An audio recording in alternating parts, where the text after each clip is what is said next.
ਵਾਹਿਗੁਰੂ ਜੀ ਕਾ ਖਾਲਸਾ ਵਾਹਿਗੁਰੂ ਜੀ ਕੀ ਫਤਿਹ। ਸਿੱਖ ਚੈਨਲ ਦੇ ਪਿਆਰੇ ਦਰਸ਼ਕੋ, ਸਿੱਖ ਚੈਨਲ ਵੱਲੋਂ ਆਪ ਜੀ ਦਾ ਬਹੁਤ ਬਹੁਤ ਸਵਾਗਤ ਹੈ। ਸਰਦੂਲ ਸਿੰਘ ਮਾਲਵਾ ਵੱਲੋਂ ਆਪ ਜੀ ਨੂੰ ਜੀ ਆਇਆਂ। ਲਓ ਜੀ, ਉਹ ਘੜੀ ਆ ਪਹੁੰਚੀ ਆ ਕਿ ਜਿੱਥੇ ਸ਼ਬਦ ਮਣੀ ਦੇ ਅਸੀਂ ਸ਼ਬਦਾਂ ਦੀ ਚੋਣ ਕਰਕੇ ਆਪ ਦੇ ਸਾਹਮਣੇ ਹਾਜ਼ਰ ਹੋਏ ਹਾਂ। ਉਹਨਾਂ ਸ਼ਬਦਾਂ ਦੇ ਉੱਤੇ ਜੋ ਪਿਛਲੇ ਪ੍ਰੋਗਰਾਮ ਦੇ ਉੱਤੇ ਅਸੀਂ ਗੱਲ ਕੀਤੀ ਸੀ ਵੀ ਕਿਸ ਕਿਸ ਤਰ੍ਹਾਂ ਦੀ ਉਹਨਾਂ ਦੀ ਬਣਤਰ ਹੈ, ਉਚਾਰਨ ਹੈ, ਜੋ ਕੁਛ ਵੀ ਹੈ, ਅਸੀਂ ਉਸ ਦੇ ਵਿੱਚ ਦਾਇਰੇ ਦੇ ਵਿੱਚ ਰਹਿ ਕੇ ਉਸ ਸ਼ਬਦ ਦੀ ਸਾਰੀ ਗੱਲਬਾਤ ਕਰਾਂਗੇ। ਸੋ ਆਓ ਪਹਿਲਾਂ ਮਿਲੀਏ ਡਾਕਟਰ ਬਲਦੇਵ ਸਿੰਘ ਜੀ ਕੰਦੋਲਾ ਅਤੇ ਸ਼ਿੰਦਰਪਾਲ ਸਿੰਘ ਜੀ ਮਾਹਲ। ਦੋਏ ਵੀਰੋ ਬਹੁਤ ਬਹੁਤ ਵਧੀਆ। ਵਾਹਿਗੁਰੂ ਜੀ ਕਾ ਖਾਲਸਾ, ਵਾਹਿਗੁਰੂ ਜੀ ਕੀ ਫਤਿਹ। ਬਹੁਤ ਬਹੁਤ ਧੰਨਵਾਦ। ਲਓ ਜੀ, ਸਮਾਂ ਉਡੀਕਦਿਆਂ ਉਹ ਸਮਾਂ ਆ ਚੁੱਕਾ ਹੈ ਜਿੱਥੇ ਅਸੀਂ ਸ਼ਬਦ ਚੋਣ ਕਰਕੇ ਦਰਸ਼ਕਾਂ ਦੇ ਸਾਹਮਣੇ ਹੋਏ ਹਾਂ ਵੀ ਪਹਿਲਾ ਸ਼ਬਦ ਜਿਹੜਾ ਹੈ ਉਹਦੀ ਚੋਣ ਇਹ ਕੀਤੀ ਹੈ ਤੁਸੀਂ ਓਂਕਾਰ।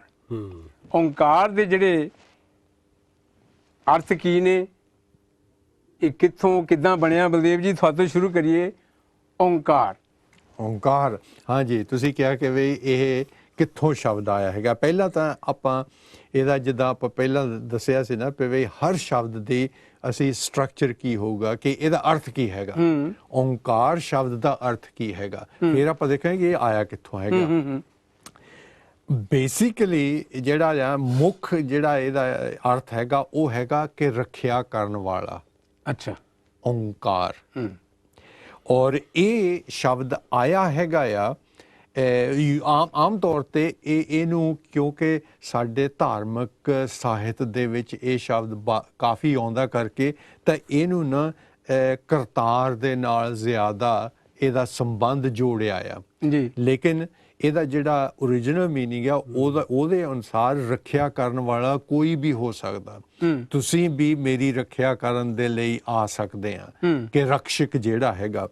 ਤੇ ਇਹਦਾ ਜਿਹੜਾ ਓਰੀਜਨ ਆ, ਇਹਦੀ ਜਿਹੜੀ ਨਿਰੁਕਤੀ ਆ ਉਹ ਹੈਗੀ ਆ, ਸ਼ਬਦ ਹੈਗਾ ਆ ਸੰਸਕ੍ਰਿਤ ਦਾ ਸ਼ਬਦ ਹੈਗਾ ਆ ਅਵ। ਅਵ ਤੋਂ ਆਇਆ ਇਹ। ਅੱਛਾ, ਅਵ ਦਾ ਮਤਲਬ ਹੈਗਾ ਰੱਖਿਆ, ਰੱਖਿਆ ਕਰਨ ਵਾਲਾ ਨਹੀਂ, ਉਹਦਾ ਉਦਾਂ ਹੀ ਸ਼ਬਦ ਦਾ ਮਤਲਬ ਹੈਗਾ ਕਿ ਰੱਖਿਆ। ਤੇ ਇਸ ਤੋਂ ਫਿਰ ਉਹਦੀ ਜਿਹੜੀ ਆ ਵਿਕਾਸ ਹੋਇਆ ਓਮ, ਜਿਹਦਾ ਆਪਾਂ ਪਹਿਲਾਂ ਵੀ ਕਿਹਾ ਸੀਗਾ ਕਿ ਉਹਦੇ ਨਾਲ ਮਾਂ ਲਾ ਕੇ ਨਾ ਉਹਦਾ ਓਮਕਾਰ ਬਣ ਗਿਆ ਹੈਗਾ। ਤੇ ਸੋ ਇਹ ਓਮਕਾਰ ਹੋ ਗਿਆ ਜਿਹੜਾ ਕਿ ਕਿਸੇ ਦੀ ਰੱਖਿਆ ਕਰਦਾ ਹੈਗਾ। ਉਹ ਪਰਮਾਤਮਾ ਨੂੰ ਵੀ ਤੁਸੀਂ ਕਹਿ ਸਕਦੇ ਆ, ਪਰਮਾਤਮਾ ਸਾਡੀ ਰੱਖਿਆ ਕਰਦਾ ਹੈਗਾ। ਆਮ ਉਹਦੇ ਲਈ ਬਹੁਤਾ ਵਰਤਿਆ ਜਾਂਦਾ, ਆਮ ਉਹਦੇ ਲਈ ਵਰਤਿਆ ਜਾਂਦਾ ਹੈਗਾ। ਔਰ ਤੁਸੀਂ ਦੇਖਿਆ ਹੋਣਾ ਕਿ ਬਈ ਗੁਰੂ ਗ੍ਰੰਥ ਸਾਹਿਬ ਦੇ ਵਿੱਚ ਉਹਦੇ ਮੋਹਰੇ ਏਕਾ ਲਾ ਕੇ ਤਾਂ ਉਹਨੂੰ ਏਕ ਓਂਕਾਰ ਬਣਾ ਦਿੱਤਾ ਗਿਆ। ਉਹ ਕਿਉਂ? ਕਿਉਂਕਿ ਉਹਦੇ ਬਿਹਾਈਂਡ ਜਿਹੜੀ ਸੋਚਣੀ ਹੈਗੀ ਆ ਕਿ ਉਹ ਇਹ ਦੱਸਦੀ ਆ ਕਿ ਸਾਡੀ ਰੱਖਿਆ ਕਰਨ ਵਾਲਾ ਸਿਰਫ ਇੱਕ ਹੀ ਹੈ, ਉਹ ਹੈਗਾ ਆ ਕਰਤਾਰ। ਇਸ ਲਈ ਉਹ ਏਕ ਓਂਕਾਰ ਬਣਾ ਦਿੱਤਾ ਗਿਆ ਹੈਗਾ। ਤੇ ਅੱਛਾ, ਕੁਛ ਮੈਂ ਉਹਦੇ ਪ੍ਰੋਨਾਂਸੀਏਸ਼ਨ ਜਿਹੜੇ ਚਾਰ ਉਹਦੇ ਬੈਂਚਮਾਰਕ ਜਿਹੜੇ ਉਹਦੇ 4-5 ਜਿਹੜੇ ਸੋਚੇ ਹੈਗੇ ਆ ਵੀ ਉਹਦਾ ਉਤਪਤੀ ਕਿੱਥੋਂ ਹੋਈ ਆ, ਉਹਦੀ ਜਿਹੜੀ ਸ਼ਬਦ ਦੀ ਵਰਤੋਂ ਹੈਗੀ ਆ ਉਹ ਕਿੱਥੋਂ ਹੋਈ ਆ, ਕਿਵੇਂ ਹੈਗੀ ਆ, ਸਮੇਲ ਹੈ ਜਾਂ ਕੀ ਹੈਗਾ ਆ, ਤੇ ਉਸ ਦੇ ਨਾਲ ਉਸ ਦੇ ਕੀ ਹੈਗੀ ਆ, ਵਰਤੋਂ ਕਿੱਦਾਂ ਹੁੰਦੀ ਆ, ਉਚਾਰਨ ਕਿੱਦਾਂ ਹੁੰਦਾ ਹੈਗਾ ਆ। ਆਪਾਂ ਪਿਛਲੇ ਪ੍ਰੋਗਰਾਮ ਦੇ ਵਿੱਚ ਵੀ ਥੋੜ੍ਹਾ ਜਿਹਾ ਇਹਨੂੰ ਆਪਾਂ ਟੱਚ ਕੀਤਾ ਸੀ, ਜੇ ਕਹਿੰਦੀ ਥੋੜ੍ਹਾ ਛੋਇਆ ਸੀ ਆਪਾਂ ਕਿ ਮੈਂ ਜ਼ਿਕਰ ਕੀਤਾ ਸੀ ਕਿ ਇਹਨਾਂ ਨੂੰ ਆਪਾਂ 3 ਭਾਗ ਦੇ ਵਿੱਚ ਇਸ ਸ਼ਬਦ ਨੂੰ ਉਚਾਰਨ ਵਾਸਤੇ ਇਹਨੂੰ ਵੰਡਿਆ ਗਿਆ ਹੈਗਾ। ਤੇ ਜਿਵੇਂ ਅਸੀਂ ਹੁਣ ਸਕਰੀਨ ਤੇ ਦੇਖ ਰਹੇ ਹੈਗੇ ਆ, ਇਹ ਸਿਰਫ ਜਿਹੜਾ ਊੜੇ ਦਾ ਮੂੰਹ ਖੁੱਲ੍ਹਾ ਹੈ, ਇਹਦਾ ਮਤਲਬ ਤਾਂ ਇਹ ਹੁੰਦਾ ਕਿ ਇਸ ਅੱਖਰ ਨੂੰ ਅਸੀਂ ਅੱਖਰ ਤੋਂ ਵੀ ਗੱਲ ਸ਼ੁਰੂ ਕਰਦੇ ਹਾਂ ਕਿ ਇਹ ਪੰਜਾਬੀ ਜਿਹੜੀ ਅਲਫਾਬੈਟ ਹੈਗੀ ਆ ਜਾਂ ਲਿਪੀ ਹੈਗੀ ਉਹਦਾ ਪਹਿਲਾ ਅੱਖਰ ਆ। ਤਰਤੀਬ ਜਿਹੜੀ ਪਹਿਲਾਂ ਗੱਲ ਕੀਤੀ ਸੀ, ਕਿਹੜੇ ਲਗਾ ਮਾਤਰਾ ਲੱਗਦੀਆਂ ਹੈਗੀਆਂ ਆ, ਤੇ 3 ਲਗਾ ਮਾਤਰਾ ਅਸੀਂ ਕਹਿ ਸਕਦੇ ਆ ਕਿ ਹੋੜਾ, ਔਂਕੜ ਤੇ ਦੁਲੈਂਕੜ। ਸੋ ਇਹਦੇ ਵਿੱਚ ਜਿਹੜਾ ਹੈਗਾ ਆ, ਜਿਹੜਾ ਇੱਕ ਵਿਲੱਖਣਤਾ ਜੇ ਕਹਿ ਦਈਏ ਗੁਰੂ ਸਾਹਿਬ ਜੀ ਦੀ ਭਰੀ ਹੈਗੀ ਆ ਕਿ ਇੱਕ ਓਂ ਤਾਂ ਹੋ ਗਿਆ, ਪਰ ਉਹ ਜਿਹੜੀ ਬਲਦੇਵ ਜੀ ਨੇ ਗੱਲ ਕੀਤੀ ਆ ਮੇਰੇ ਖਿਆਲ ਉਹਦੇ ਵਾਸਤੇ ਜਿਹੜੀ ਸਾਡੀ ਕਾਰ, ਜਦ ਅਸੀਂ ਕਹਿ ਦਿੰਦੇ ਹਾਂ ਕਿ ਸਾਡੇ ਚੌਗਿਰਦ ਹਮਾਰੇ ਰਾਮਕਾਰ, ਤੁਹਾਡੇ ਦੁਆਲੇ ਇੱਕ ਪ੍ਰੋਟੈਕਸ਼ਨ ਰੇਖਾ ਜਿਹਨੂੰ ਕਹਿ ਦਈਏ ਅਸੀਂ, ਉਹਦੀ ਕਾਰ ਹੈਗੀ ਆ, ਜਿਹੜੀ ਉੱਪਰਲੀ ਜਿਹੜੀ ਲਾਈਨ ਹੈਗੀ ਆ ਉਹਦੀ ਉਹ ਪ੍ਰਤੀਨਿਧਤਾ ਕਰਦੀ ਹੈਗੀ ਆ। ਸੋ ਇਹਨੂੰ ਅਸੀਂ ਇੱਕ ਓੰਕਾਰ ਕਵਾਂਗੇ। ਮੈਂ ਮਾਫੀ ਚਾਹਾਂਗਾ ਦਰਸ਼ਕਾਂ ਕੋਈ ਬਹੁਤ ਸਾਰੇ ਸਾਡੇ ਦਰਸ਼ਕ ਬਹੁਤ ਵਿਦਵਾਨ ਡੂੰਘੀ ਗਿਆਨਵਾਨਤਾ ਵਾਲੇ ਜਿਹੜੇ ਹੈਗੇ ਆ, ਸਾਡੇ ਮਹਾਂਪੁਰਖ ਵੀ ਹੋ ਸਕਦੇ ਆ, ਸਾਡੇ ਆਮ ਪਾਠਕ ਵੀ ਹੋ ਸਕਦੇ ਆ, ਤੇ ਉਹਨਾਂ ਨੂੰ ਸ਼ਾਇਦ ਬਹੁਤ ਸਾਰੇ ਜਿਹੜੇ ਸ਼ਬਦ ਗੁਰਬਾਣੀ ਵਿੱਚ ਖਾਸ ਤੌਰ ਤੇ ਆਏ ਹੈਗੇ ਆ, ਉਹਨਾਂ ਦੀ ਜਿਹੜੀ ਉਚਾਰਨ ਹੈਗੀ ਆ, ਜਿਹੜੀ ਵਿਆਖਿਆ ਹੈਗੀ ਆ, ਉਹ ਸਾਡੇ ਨਾਲੋਂ ਜ਼ਿਆਦਾ ਹੋਵੇ ਕਿ ਜਿਹੜੀ ਗਿਆਨ ਦੀ ਕੋਈ ਸੀਮਾ ਨਹੀਂ ਹੈਗੀ। ਸੋ ਇਸ ਨੂੰ ਅਸੀਂ 3 ਭਾਗਾਂ ਦੇ ਵਿੱਚ ਲਿਆ ਹੈ ਕਿ ਇੱਕ ਓੰਕਾਰ, ਉਹਦੇ ਬਾਰੇ ਬਲਦੇਵ ਜੀ ਦੱਸਿਆ ਜਿਹੜੀ ਬਲਦੇਵ ਉਹਨਾਂ ਨੇ ਰੱਖਿਆ ਦੀ ਜਿਹੜੀ ਗੱਲ ਕੀਤੀ ਹੈ, ਜਿਹੜੀ ਹੁਣੇ ਤੁਸੀਂ ਕਾਰ ਦੀ ਗੱਲ ਕੀਤੀ ਵੀ ਕਹਿੰਦੇ ਕਾਰ ਕਰ ਦਿੱਤੀ ਜਾਂ ਲਾਈਨ ਬਾਹ ਦਿੱਤੀ, ਹਾਂਜੀ ਉਹ ਜਿਹੜੀ ਕਾਰ ਹੈ ਨਾ ਉਹ ਵੀ ਇੱਕ ਰੱਖਿਆ ਹੁੰਦੀ ਹੈ ਵੀ ਉਹ ਅੰਦਰਲੇ ਪਾਸੇ ਜਿਹੜੀ ਹੁੰਦੀ ਹੈ ਉਹ ਕਾਰ ਦਾ ਉਹ ਵੀ ਮਤਲਬ ਤੁਸੀਂ ਜਾਣੀ ਉਸ ਹਿਸਾਬ ਨਾਲ ਹੋ ਸਕਦਾ। ਹਾਂਜੀ ਬਲਦੇਵ ਜੀ। ਹਾਂਜੀ, ਜਿਸ ਤਰ੍ਹਾਂ ਛਿੰਦਰ ਜੀ ਨੇ ਕਿਹਾ ਕਿ ਉਹ ਊੜੇ ਦੇ ਉੱਪਰ ਜੋ ਹੈਗੀ ਆ ਲਕੀਰ ਬਾਹ ਕੇ ਉਹ ਵੀ ਮੇਰਾ ਖਿਆਲ ਉਹ ਇਸੇ ਲਈ ਵਾਹੀ ਹੈਗੀ ਆ ਕਿ ਇਹਨੂੰ ਇਹ ਜਿਹੜਾ ਓਂਕ ਉੱਪਰ ਲਕੀਰ ਬਾਹ ਕੇ ਇਹ ਹੋਰ ਕਿਤੇ ਨਹੀਂ ਵਰਤਿਆ ਜਾਂਦਾ, ਸਿਰਫ ਤੇ ਸਿਰਫ ਜਿਹੜਾ ਕਰਤਾਰ ਆ ਜਾਂ ਪਰਮਾਤਮਾ ਦੇ ਸੰਦਰਭ ਵਿੱਚ ਹੀ ਵਰਤਿਆ ਜਾਂਦਾ। ਠੀਕ ਹੈ। ਮੈਂ ਥੋੜਾ ਤੁਹਾਨੂੰ ਇੱਕ ਐਡ ਕਰਨੀ ਚਾਹਾਂ ਗੱਲ, ਬੜੀ ਦਿਲਚਸਪ ਗੱਲ ਹੈਗੀ ਆ। ਹਾਂਜੀ, ਸਾਡੇ ਦਰਸ਼ਕ ਜਿਹੜੇ ਸਾਡੇ ਲੈਸਟਰ ਦੇ ਵਿੱਚ ਪ੍ਰੋਗਰਾਮ ਦੇਖਦੇ ਹੋਣਗੇ, ਅਸੀਂ ਨਵਾਂ ਰੇਡੀਓ ਸ਼ੁਰੂ ਹੋਇਆ ਸੀ ਮੇਰੇ ਖਿਆਲ 1990-92 ਦੀ ਗੱਲ ਹੈਗੀ ਆ, ਤਾਂ ਅਸੀਂ ਜਦੋਂ ਲਿਖਿਆ ਰੇਡੀਓ ਲਿਖਿਆ ਅਸੀਂ, ਹੈ ਨਾ, ਤਾਂ ਸ਼ਾਇਦ ਕਿਸੇ ਸੱਜਣ ਨੇ ਉਹ ਜਿਹੜੀ ਉੱਤੇ ਜਿਹੜੀ ਕਾਰ ਵਾਲਾ ਉਹ ਪਾ ਦਿੱਤਾ। ਅੱਛਾ। ਤੇ ਗੁਰਦੁਆਰਾ ਸਾਹਿਬ ਦੇ ਵਿੱਚੋਂ ਜਿਹੜੇ ਸਾਡੇ ਧਾਰਮਿਕ ਸਾਡੇ ਮੈਂਬਰ ਸੀਗੇ, ਉਹਨਾਂ ਨੇ ਉਹਦਾ ਵਿਰੋਧ ਕੀਤਾ ਕਿ ਇਹ ਸਿਰਫ ਅਸੀਂ ਇੱਕ ਓੰਕਾਰ ਵਾਸਤੇ ਹੀ ਵਰਤ ਸਕਦੇ ਆ, ਜੇ ਰੇਡੀਓ ਲਿਖਣਾ ਹੈਗਾ ਰੇਡੀਓ ਉਹਦਾ ਸਿਰਫ ਮੂੰਹ ਖੁੱਲਾ ਹੀ ਹੋਣਾ ਚਾਹੀਦਾ। ਨਹੀਂ, that's very good point actually, ਕਿਉਂਕਿ ਅਸੀਂ ਬਹੁਤ ਸਾਰੀਆਂ ਗੱਲਾਂ ਇਹੋ ਜਿਹੀਆਂ ਲਿਖ ਜਾਂਦੇ ਆ ਕਿਉਂਕਿ ਕਈ ਵਾਰੀ ਸਾਨੂੰ ਮਤਲਬ ਨਹੀਂ ਪਤਾ ਨਹੀਂ ਹੁੰਦਾ ਤੇ ਅਸੀਂ ਜਦ ਸਾਨੂੰ ਕੋਈ ਪੁਆਇੰਟ ਆਊਟ ਨਹੀਂ ਕਰਦਾ ਨਾ ਉਨੀ ਤੇ ਨਹੀਂ ਕਰਨੀ। ਹਾਂਜੀ ਬਲਦੇਵ। ਜਦੋਂ ਮੈਂ ਇਹਦੇ ਬਾਰੇ ਨਾ ਥੋੜੀ ਜਿਹੀ ਰਿਸਰਚ ਕਰ ਰਿਹਾ ਸੀਗਾ ਇਹ ਓਂਕਾਰ ਬਾਰੇ, ਤੁਸੀਂ ਦੇਖੋ ਸਾਡੇ ਜਿਹੜਾ ਹੈਗਾ ਸਿੱਖਾਂ ਦੇ ਲਿਟਰੇਚਰ ਦੇ ਵਿੱਚ, ਸਾਹਿਤ ਦੇ ਵਿੱਚ ਆਉਂਦਾ ਆ, ਇਹਦੇ ਵਿੱਚ ਦੇਖਿਓ ਕਿ ਇਹਦੇ ਪਿੱਛੇ ਕਿੰਨੀ ਡੂੰਘੀ ਸੋਚ ਹੈਗੀ ਆ। ਉਹ ਹੈਗਾ ਪ੍ਰਥਮ ਕਾਲ ਜਬ ਕਰਾ ਪਸਾਰਾ, ਓੰਕਾਰ ਤੇ ਸ੍ਰਿਸ਼ਟੀ ਉਪਾਰਾ। ਅੱਛਾ।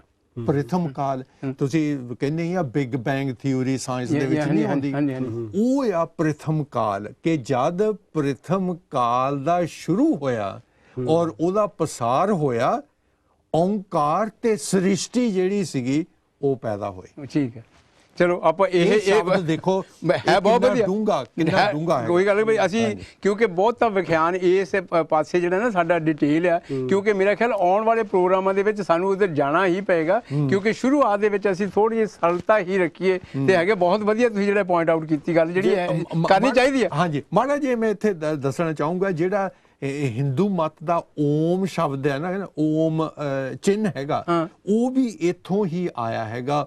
ਓਮ ਜਿਹੜਾ ਬਣਦਾ ਨਾ, ਉਹ ਓਮ ਦਾ ਵੀ ਸੰਬੰਧ ਉਸ ਪਰਮਾਤਮਾ ਦੇ ਨਾਲ ਹੀ ਆ, ਹੋਰ ਕਿਸੇ ਚੀਜ਼ ਦੇ ਨਾਲ ਨਹੀਂ ਹੈਗਾ। ਹਾਂਜੀ, ਬਸ ਤੁਸੀਂ ਜਿੱਦਾਂ ਊੜੇ ਦੀ ਆਪਾਂ ਗੱਲ ਕੀਤੀ ਹੈ ਕਿ ਵੀ ਊੜੇ ਨੂੰ ਜਿਹੜੇ ਇੱਕ ਜਿਹੜੀ ਲਗਾ ਮਾਤਰ ਆ, ਉਹਨੂੰ ਜਿਹੜਾ ਆਪਾਂ ਪ੍ਰੋਪਰ ਜਿਹੜਾ ਹੋੜਾ ਕਹਿੰਦੇ, ਜਿਹੜਾ ਅਸਲੀ ਹੋੜਾ ਹੁੰਦਾ ਹੈ ਨਾ, ਡਿੰਗੀ ਜਿਹੜੀ ਲਾਈਨ ਹੁੰਦੀ ਆ ਉਹ ਨਹੀਂ ਲੱਗਦੀ ਹੈਗੀ। ਸਿਰਫ ਊੜੇ ਦਾ ਮੂੰਹ ਖੁੱਲਾ ਰੱਖਣ ਦੇ ਨਾਲ ਉਹਦੀ ਸਾਊਂਡ ਹੋ ਜਾਂਦੀ ਆ।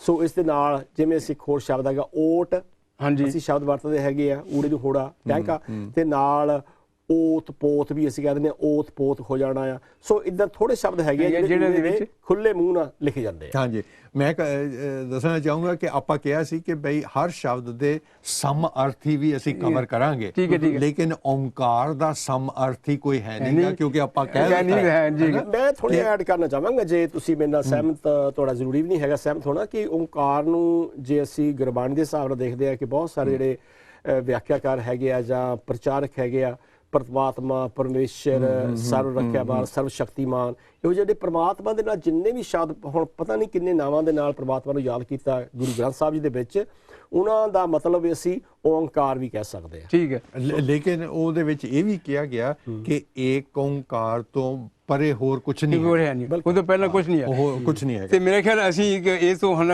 ਅਗਲਾ ਸ਼ਬਦ ਲਈਏ ਤਾਂ ਕਿ ਕਿਉਂਕਿ ਇਸ ਨਾ ਹੋਵੇ ਵੀ ਹਾਂ ਇੱਕ ਬਹੁਤ ਸ਼ਬਦ ਬਹੁਤਾ ਸਮਾਂ ਲੱਗ ਜਾਏ ਸਾਡਾ। ਅਗਲਾ ਸ਼ਬਦ ਲਈਏ ਆਪਾਂ ਜੀ, ਹੈ ਉਸਤਤ। ਹਾਂਜੀ, ਹੁਣ ਉਸਤਤ ਜਿਹੜਾ ਹੈਗਾ, ਹੁਣ ਤੁਸੀਂ ਦੇਖ ਰਹੇ ਹੋ ਸਕਰੀਨ ਦੇ ਉੱਤੇ, ਇਹ ਹੈ ਉਸਤਤ ਸਿੱਧਾ ਲਿਖਿਆ ਹੋਇਆ, ਤੇ ਇਹ ਤੱਤੇ ਨੂੰ ਸਿਆਰੀ ਦੇ ਨਾਲ ਵੀ ਲਿਖਿਆ ਜਾਂਦਾ, 2 ਵਾਰੀ ਆਉਂਦਾ। ਤੇ ਇਹਦੇ ਬਾਰੇ ਦੇ ਵਿੱਚ ਤੁਸੀਂ ਸ਼ੁਰੂ ਕਰੋ ਸਿੰਦਰਪਾਲ। ਪਹਿਲਾਂ ਜਿਹੜੀ ਅਸੀਂ ਗੱਲ ਕੀਤੀ ਹੈ ਨਾ ਕਿ 3 ਲਗਾ ਮਾਤਰਾ, ਸੋ ਇਹ ਤੁਸੀਂ ਹੁਣ ਦੂਜੀ ਲਗਾ ਮਾਤਰਾ ਦੀ ਗੱਲ ਕਰਦੇ ਆ ਕਿ ਜਿਹੜੀ ਔਂਕੜ ਦੇ ਨਾਲ ਲਿਖੀ ਜਾਂਦੀ ਹੈ, ਜਿਹੜੀ ਥੱਲੇ ਨਿੱਕੀ ਲਾਈਨ ਹੁੰਦੀ ਆ ਉਹਨੂੰ ਅਸੀਂ ਔਂਕੜ ਕਹਿੰਦੇ ਆ। ਸੋ ਇਹਦੇ ਨਾਲ ਤੁਸੀਂ ਉਸ ਤੱਤ ਲਿਖਿਆ ਹੈਗਾ ਆ, ਤੇ ਬਲਦੇਵ ਜੀ ਜ਼ਿਆਦਾ ਵਿਆਖਿਆ ਕਰਨਗੇ ਉਹਦੇ ਬਾਰੇ। ਸੋ ਉਸ ਤੱਤ ਵੀ 2 ਸ਼ਬਦਾਂ ਦਾ ਸੁਮੇਲ ਹੋ ਸਕਦਾ ਹੈਗਾ।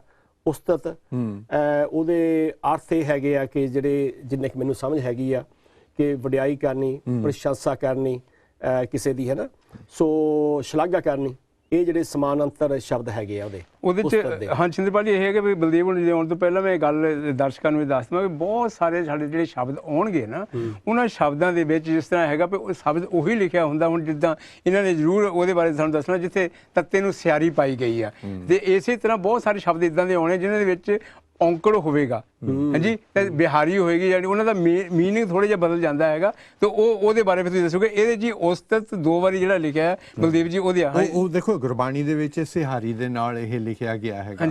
ਤੇ ਉਹ ਜਦੋਂ ਜਿੱਦਾਂ ਆਪਾਂ ਪਹਿਲਾਂ ਕਿਹਾ ਸੀਗਾ ਕਿ ਜਦੋਂ ਵੀ ਕੋਈ ਸ਼ਬਦ ਕਿਸੇ ਵਾਕ ਦੇ ਵਿੱਚ ਆਉਂਦਾ ਆ ਤੇ ਉਹਦਾ ਫਿਰ ਮਤਲਬ ਉਸ ਵਾਕ ਦੇ ਸੰਦਰਭ ਦੇ ਨਾਲ ਬਦਲ ਜਾਂਦਾ ਹੈਗਾ। ਗੁਰਬਾਣੀ ਦੇ ਵਿੱਚ ਉਹ ਸਿਹਾਰੀ ਤੱਤੇ ਨੂੰ ਕਿਉਂ ਪਾਈ ਹੈਗੀ ਆ? ਕਿਉਂਕਿ ਉਹਨਾਂ ਦਾ ਕਹਿਣ ਦਾ ਕੋਈ ਮਤਲਬ ਹੋਰ ਹੋਊਗਾ ਉਸ ਸੰਦਰਭ ਦੇ ਵਿੱਚ। ਠੀਕ ਹੈ। ਤੇ ਅਸੀਂ ਚੰਦਰ ਹੁਣਾਂ ਨੇ ਕਹਿਤਾ ਕਿ ਬਈ ਇਸ ਸ਼ਬਦ ਦਾ ਜਿਹੜਾ ਮਤਲਬ ਹੈਗਾ, ਜਿਹੜਾ ਅਰਥ ਆ, ਉਹ ਹੈਗਾ ਤਾਰੀਫ ਕਰਨਾ, ਹੈ ਨਾ, ਵਡਿਆਈ ਕਰਨਾ, ਸ਼ਲਾਘਾ ਕਰਨਾ। ਤੇ ਅੱਛਾ, ਹੁਣ ਆਪਾਂ ਕਿਹਾ ਸੀਗਾ ਕਿ ਆਪਾਂ ਇਹ ਵੀ ਕਵਰ ਕਰਾਂਗੇ ਕਿ ਇਹਦੀ ਨਿਰੁਕਤੀ ਕੀ ਹੈਗੀ, ਇਹ ਆਇਆ ਕਿੱਥੋਂ ਹੈਗਾ ਸ਼ਬਦ। ਇਹ ਸ਼ਬਦ ਜਿਸ ਤਰ੍ਹਾਂ ਕਿ ਸਾਡੇ ਜ਼ਿਆਦਾਤਰ ਸ਼ਬਦ ਜਿਹੜਾ ਆ ਉਹਨਾਂ ਦਾ origin ਜਿਹੜਾ ਆ ਉਹ ਸਾਡੀ ਪਰੰਪਰਾ ਦੇ ਨਾਲ ਜੁੜਿਆ ਆ, ਸਾਡੀ ਸੰਸਕ੍ਰਿਤ ਪਰੰਪਰਾ ਨਾਲ ਜੁੜਿਆ ਆ। ਤੇ ਇਹ ਸ਼ਬਦ ਜਿਹੜਾ ਉਸਤਤ ਆ, ਇਹ ਵੀ ਸੰਸਕ੍ਰਿਤ ਦੇ ਸ਼ਬਦਾਂ ਤੋਂ ਹੀ ਆਇਆ ਹੈਗਾ। ਉਹਦਾ ਜਿਹੜਾ ਓਰੀਜਨਲ ਸ਼ਬਦ ਹੈਗਾ, ਮੁੱਢਲਾ ਸ਼ਬਦ ਸੰਸਕ੍ਰਿਤ ਦਾ, ਉਹ ਹੈਗਾ ਆ ਸਤੋਤਰ ਜਾਂ ਅਸਤੋਤਰ। ਅੱਛਾ। ਔਰ ਉਹਨਾਂ ਸ਼ਬਦਾਂ ਦਾ ਮਤਲਬ ਹੈਗਾ ਹੈ ਕਿਸੇ ਦੀ ਵਡਿਆਈ ਕਰਨਾ। ਤੇ ਇਸ ਲਈ ਉਹਦੇ ਮੋਹਰੇ ਊ ਪਾ ਕੇ ਉਹ ਜਿਹੜਾ ਸ਼ਬਦ ਆ ਉਹਦੇ ਤੇ ਜ਼ੋਰ ਪਾਉਣ ਦੀ ਕੋਸ਼ਿਸ਼ ਕੀਤੀ ਗਈ ਹੈਗੀ ਆ ਕਿ ਜੇਕਰ ਤੁਸੀਂ ਬਹੁਤ ਕਿਸੇ ਦੀ ਸ਼ਲਾਘਾ ਕਰਦੇ ਆ, ਤੁਸੀਂ ਉਹਦੇ ਮੋਹਰੇ ਊੜਾ ਪਾ ਕੇ ਨਾ, ਊੜੇ ਨੂੰ ਔਂਕੜ, ਤੇ ਉਹਨੂੰ ਉਸ ਸ਼ਬਦ ਨੂੰ ਐਮਫੈਸਿਸ ਕਰਨਾ ਹੈਗਾ। ਤੇ ਉਹ ਅਸੀਂ ਦੇਖਾਂਗੇ ਜਿੱਦਾਂ ਜਿੱਦਾਂ ਅਸੀਂ ਸ਼ਬਦ ਹੋਰ ਲਵਾਂਗੇ, ਉਹ ਜਿਹੜਾ ਅਗੇਤਰ ਤੇ ਪਛੇਤਰ ਜਿਹੜੇ ਹੈਗੇ ਆ ਨਾ ਸ਼ਬਦਾਂ ਦੇ ਵਿੱਚ, ਇੰਨੀ ਮਹਾਨਤਾ ਆ ਉਹਨਾਂ ਦੀ ਅਗੇਤਰਾਂ ਤੇ ਪਛੇਤਰਾਂ ਦੀ ਕਿ ਉਹ ਕਿਸੇ ਵੀ ਸ਼ਬਦ ਦਾ ਜਿਹੜਾ ਅਰਥ ਆ ਉਹਨੂੰ ਬਦਲ ਦਿੰਦੇ ਆ। ਇਸ ਦੇ ਵਿੱਚ ਕੀ ਹੋਇਆ ਹੈਗਾ ਕਿ ਜੇ ਅਸੀਂ ਸਿਰਫ ਇਹ ਕਹਿ ਦਿੰਦੇ, ਸਤਤ ਕਹਿ ਦਿੰਦੇ, ਉਹਦਾ ਨਾ ਜਿਹੜਾ ਅਰਥ ਆ ਉਹ ਮਤਲਬ ਹੋਰ ਰਹਿ ਜਾਣਾ ਸੀ, ਉਹ ਸਖਣਾ ਜਿਹਾ ਰਹਿ ਜਾਣਾ ਸੀ।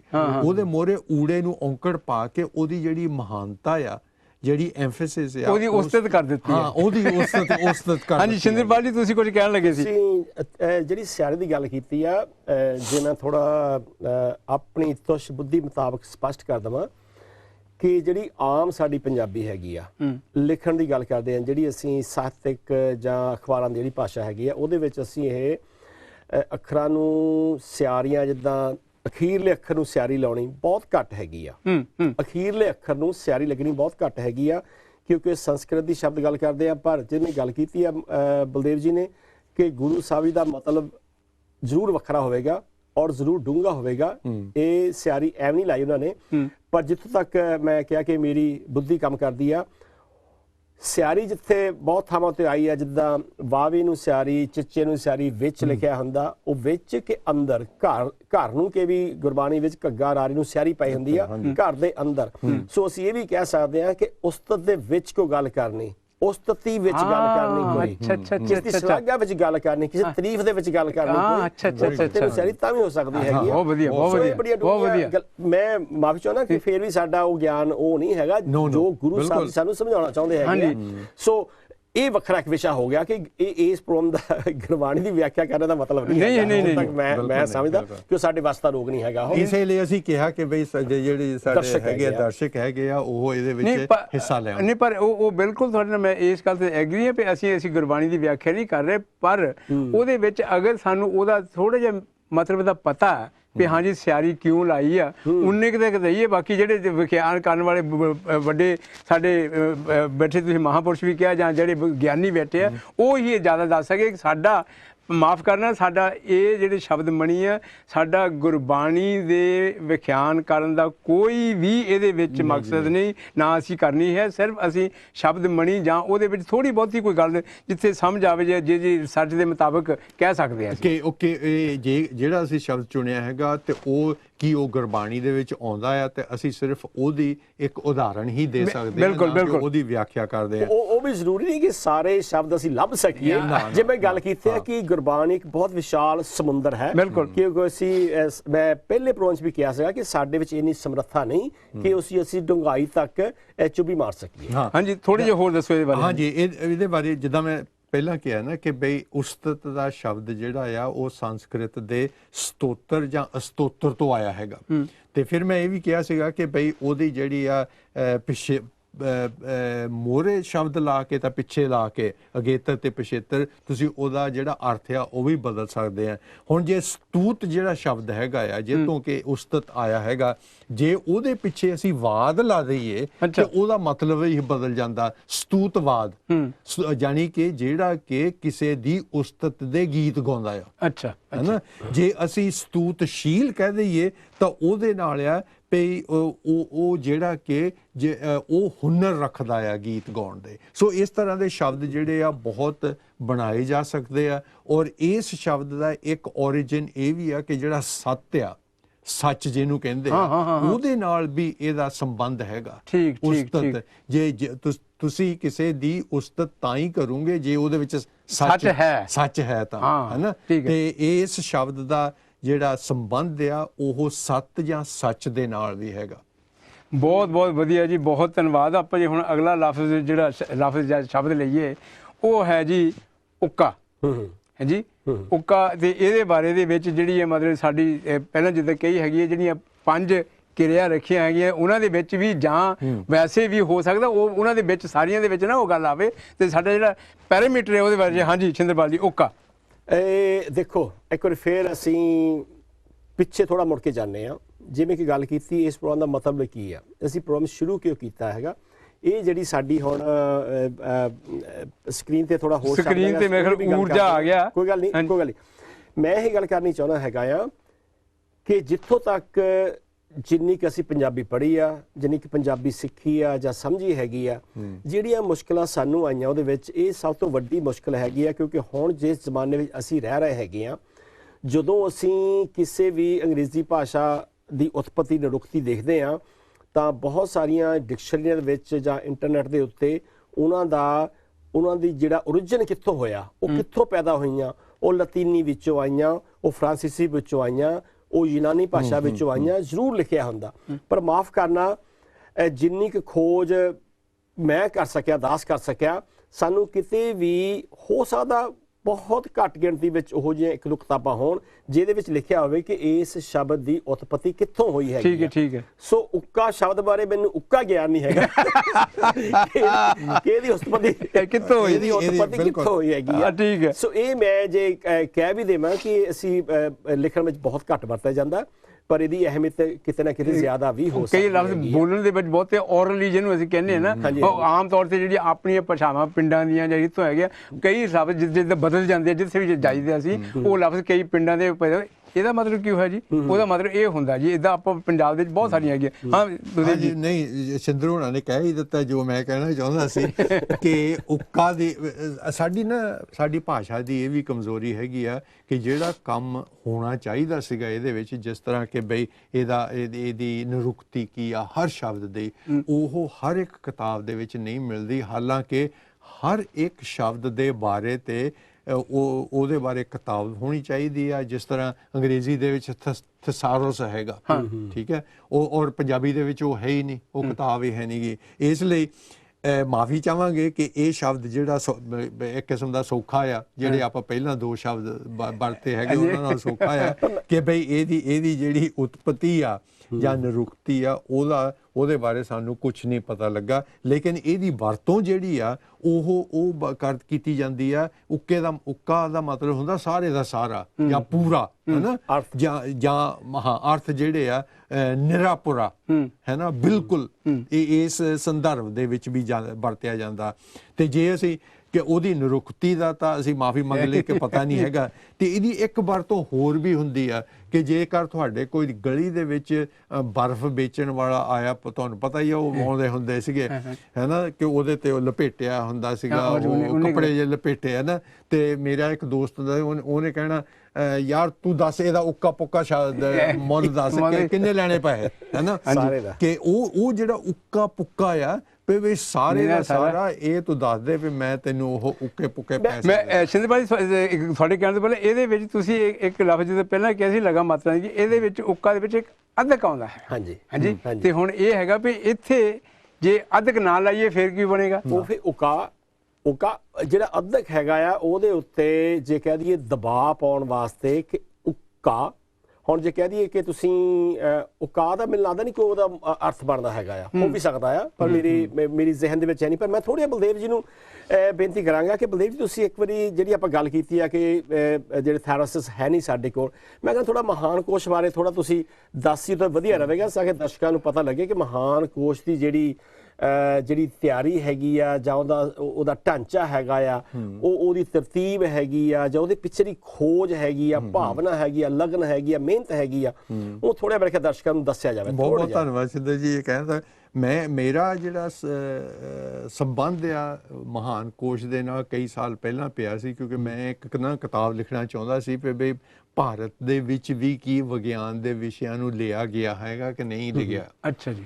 ਤੇ ਉਹਦੇ ਵਿੱਚ ਜਿਹੜਾ ਆਉਂਦਾ ਹੈਗਾ ਤਰਕ, ਜਿਹੜਾ ਸ਼ਬਦ ਹੈਗਾ ਆ, ਲੌਜਿਕ ਜਿਹਨੂੰ ਕਹਿੰਦੇ ਆ, ਭਾਰਤ ਦੇ ਵਿੱਚ ਪੁਰਾਣੇ ਸਮਿਆਂ ਤੋਂ ਬਹੁਤ ਪਿੱਛੇ 2-3 ਹਜ਼ਾਰ ਸਾਲ ਤੋਂ ਇਹਦੇ ਤੇ ਕੰਮ ਹੁੰਦਾ ਚੱਲਿਆ ਆ ਰਿਹਾ।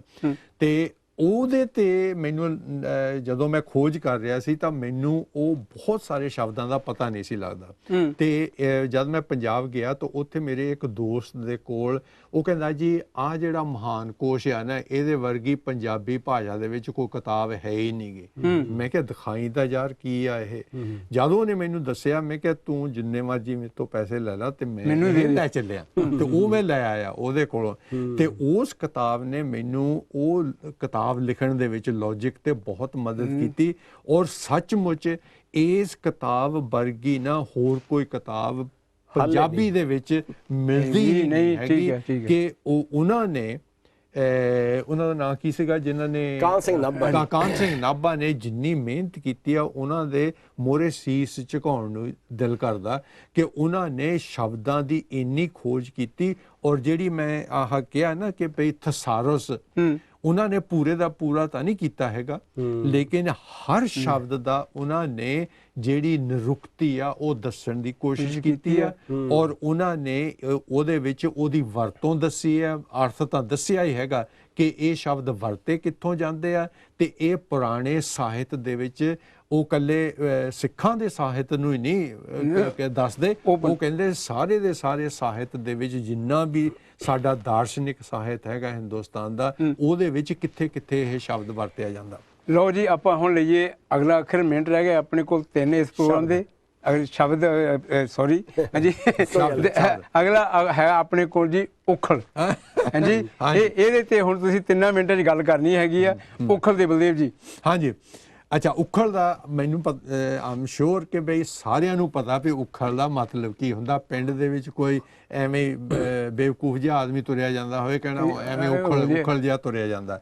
ਇਹ ਉਖਲ ਜਿਹੜਾ ਸ਼ਬਦ ਆ, ਇਹ ਆਇਆ ਹੈਗਾ ਕਿ ਪੁਰਾਣੇ ਜ਼ਮਾਨਿਆਂ ਦੇ ਵਿੱਚ ਕੋਈ ਚੀਜ਼ ਜਿੱਦਾਂ ਮਿਰਚਾਂ ਕੁੱਟਣੀਆਂ ਹੋਣ, ਹੈ ਨਾ, ਤੇ ਉਹਨਾਂ ਨੇ ਕੀ ਕੀਤਾ ਸੀਗਾ ਕਿ ਲੱਕੜੀ ਦਾ ਇੱਕ ਇਹੋ ਜਿਹਾ ਬਰਤਨ ਬਣਾ ਲਿਆ ਸੀਗਾ ਜਿਹਨੂੰ ਕਿ ਖੋਦ ਕੇ ਤੇ ਉਹਦੇ 'ਚ ਹੋਲ ਕੀਤਾ ਹੁੰਦਾ ਸੀ। ਤਾਂ ਫਿਰ ਉਹ ਕੀ ਉਹਨੂੰ ਘੋਟਣੇ ਜਿਹੜੇ ਆ ਉਹ ਮਾਰ ਕੇ ਤੇ ਉਹ ਜਿਹੜਾ ਬਰਤਨ ਬਣਾਇਆ ਆ ਉਹਨੂੰ ਉਖਲ ਕਹਿੰਦੇ ਆ, ਕਿਉਂਕਿ ਉਹ ਵਿੱਚੋਂ ਖਾਲੀ ਹੁੰਦਾ। ਇਸ ਲਈ ਜਿਹੜਾ ਬੇਵਕੂਫ ਜਿਹਾ ਆਦਮੀ ਉਹਨੂੰ ਕਹਿ ਦਿੰਦੇ ਆ ਇਹ ਉਖਲ ਆ। ਬੁੱਧੂ ਆ, ਜਾਨੀ ਮੂਡ ਵਾਲਾ। ਸਿੰਦਰ ਜੀ, ਮੈਂ ਤਾਂ ਸੋਚਦਾ ਵੀ ਉਹਦੀ ਸ਼ਕਲ ਇਦਾਂ ਦੀ ਹੋਵੇਗੀ ਜਿਹਨੂੰ ਦੇਖ ਕੇ ਕਹਿੰਦੇ ਹੋਣੇ ਆ ਵੀ ਇਹਦੀ ਸ਼ਕਲ ਇਦਾਂ ਦੀ ਹੈਗੀ ਵੀ ਇਹਨੀ ਅਕਲ ਦੇ ਨਾਲ ਸ਼ਕਲ ਕਹਿੰਦੇ ਹੁੰਦੀ ਆ ਕਈ ਵਾਰੀ। ਤੋ ਉਸ ਸ਼ਕਲ ਤੋਂ ਵੀ ਮੇਰੇ ਖਿਆਲ ਬਹੁਤ ਸਾਰੇ ਮੁਹਾਵਰੇ ਬਣ ਗਏ ਹੈਗੇ ਹਨ ਕਿ ਉਖਲ ਪੁੱਤ ਨਾ ਜੰਮਦਾ ਧੀ ਕਾਣੀ ਚੰਗੀ। ਸੋ ਇਹੋ ਜਿਹੇ ਜਿਹੜੇ ਸ਼ਬਦ ਹੈਗੇ ਆ ਮੇਰੇ ਖਿਆਲ ਉਹਨਾਂ ਦੇ ਜਿਹੜੇ ਸਮਾਨਾਂਤਰ ਸ਼ਬਦ ਤਾਂ ਇਹਦਾ ਸਮਾਨਾਂਤਰ ਤਾਂ ਕੋਈ ਨਹੀਂ ਹੈਗਾ ਸ਼ਬਦ। ਇਹਦਾ ਮਤਲਬ ਇਹੀ ਆ, ਦੱਸਿਆ ਬਲਦੇਵ ਜੀ ਨੇ, ਉਤਪਤੀ ਇਹੀ ਆ ਕਿ ਕਿਸੇ ਆਪਾਂ ਜਿਵੇਂ ਕਿ ਪਹਿਲੇ ਗੱਲ ਕੀਤੀ ਸੀ ਕਿ ਬ੍ਰਾਹਮਣ ਦੇ ਵਿੱਚ ਜਿੰਨੀਆਂ ਵੀ ਚੀਜ਼ਾਂ ਨੇ ਉਹਨਾਂ ਦਾ ਕੋਈ ਨਾ ਕੋਈ ਨਾਮ ਹੈਗਾ, ਉਹਨਾਂ ਨਾਮ ਤੋਂ ਵੀ ਸ਼ਬਦ ਬਣੇ ਹੈਗੇ ਆ। ਤੋ ਸ਼ਬਦ ਹੀ ਮੇਰੇ ਖਿਆਲ ਨਾਮ ਹੈ। ਉਖਲ ਤੇ ਆਮ ਤੌਰ ਤੇ ਕਹਿੰਦੇ ਨੇ ਕੁੰਡਾ, ਕੁੰਡੇ ਵਿੱਚ ਵੀ ਘੋਟਣਾ ਤੇ ਉਹ ਘੋਟਣਾ, ਉਹਦਾ ਕੁੰਡਾ ਲਫ਼ਜ਼ ਦੂਆ ਜਿਹੜਾ ਜਿਹਦਾ ਲਫ਼ਜ਼ ਵਰਤਿਆ ਜਾਂਦਾ ਹੋਰ ਇਹਦੇ ਨਾਲ, ਤੇ ਜਾਨੀ ਉਖਲ ਦਾ ਉਖਲੀ ਸਿਰ ਦੇਣਾ। ਇਹਦੇ ਮੁਹਾਵਰੇ ਬਹੁਤ ਸਾਰੇ ਬਣ ਚੁੱਕੇ ਆ ਤੇ ਇਹ ਜਾਨੀ ਖਾਸ ਕਰਕੇ ਉਖਲ ਦਾ ਕੰਮ ਤਾਂ ਇਹ ਚੀਜ਼ਾਂ ਨੂੰ ਕੁੱਟ ਕੇ ਜਾਂ ਜਿਹੜਾ ਅੱਜ ਕੱਲ੍ਹ ਤਾਂ ਮਸ਼ੀਨਾਂ ਵਰਤੀਆਂ। ਬਿਲਕੁਲ ਉਖਲ ਹੋ ਗਿਆ ਸਾਈਜ਼ ਦੇ ਵਿੱਚ ਵੱਡਾ ਤੇ ਉਖਲੀ ਹੋ ਗਈ ਸਾਈਜ਼ ਦੇ ਵਿੱਚ ਥੋੜੀ ਜਿਹੀ ਛੋਟੀ। ਤੁਸੀਂ ਆ ਕਿਹਾ ਹੀ ਆ ਉਖਲੀ ਵਿੱਚ ਸਿਰ ਦੇਣਾ ਕਿ ਮੱਲੋ ਮੱਲੀ ਕੋਈ ਮੁਸੀਬਤ ਸਹੇੜ ਲੈਣਾ, ਹਨਾ। ਤੇ ਉਹ ਮੁਹਾਵਰਿਆਂ ਦੇ ਵਿੱਚ ਇਹ ਕਾਫੀ ਵਰਤਿਆ ਜਾਂਦਾ। ਉਹ ਇੱਕ ਇਹ ਵੀ ਆ ਕਿ ਜੇ ਜੀ ਉਖਲੀ 'ਚ ਸਿਰ ਦਿੱਤਾ, 2 ਸੱਟਾਂ ਵੱਧ ਗਈ ਤਾਂ ਘੱਟ ਗਈ, ਵੀ ਜਦ ਮੁਸੀਬਤ 'ਚ ਫਸੇ ਹੀ ਗਏ ਆ ਤੇ ਹੁਣ ਉਹ ਮੁਸੀਬਤ ਚੰਗੀ ਹੋਵੇ ਜਾਂ ਮਾੜੀ ਹੋਵੇ ਤਾਂ ਭੋਗਣੀ ਪੈਣੀ। ਪਿਆਰੇ ਵੀਰੋ, ਪ੍ਰੋਗਰਾਮ ਦੀ ਇੱਥੇ ਹੁਣ ਹੈਗੀ ਹੈ ਸਮਾਪਤੀ, ਤੇ ਜੇ ਕੁਇਕਲੀ ਤੁਸੀਂ ਦੱਸੋ। ਊਰਜਾ ਸ਼ਬਦ ਜਿਹੜਾ ਆਪਾਂ ਮੈਨੂੰ ਦਿਸਣ ਵਿੱਚ ਆਇਆ ਸੀਗਾ ਸਕਰੀਨ ਦੇ ਉੱਤੇ, ਊਰਜਾ ਸ਼ਬਦ ਜਿਹੜਾ ਹੈਗਾ, ਊਰਜਾ ਅਸੀਂ ਕਹਿ ਦਿੰਦੇ ਹੈਗੇ ਆ ਸ਼ਕਤੀ ਨੂੰ, ਜਿਹੜੀ ਐਨਰਜੀ ਹੈਗੀ ਆ।